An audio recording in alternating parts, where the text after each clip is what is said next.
The nation has been reacting to the death of the 41st President of the United States, President George H.W. Bush. And we're joined by the governor of Kansas. You actually were a White House fellow, and worked directly with the president. What will you miss the most about him? You know, he was a great guy that always thought, what's the long term? How are we going to get through this? What's the impact for the country?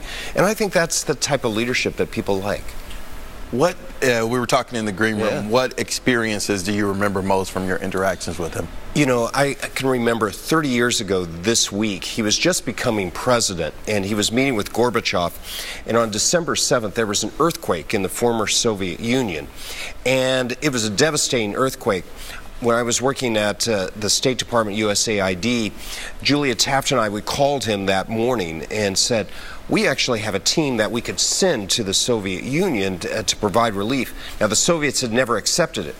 And the vice president then offered that to Gorbachev and called us back a short time later and said, you're going.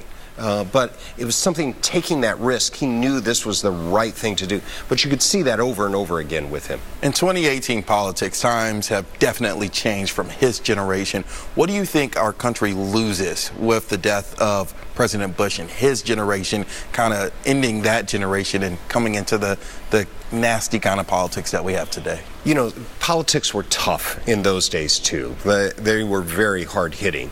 But there's also a sense of that at the end of the day, it's about our country. And that a little bit of humility is a good thing. You know, there are different styles for people, and he's had a big impact on me because I think having that respect for people is important.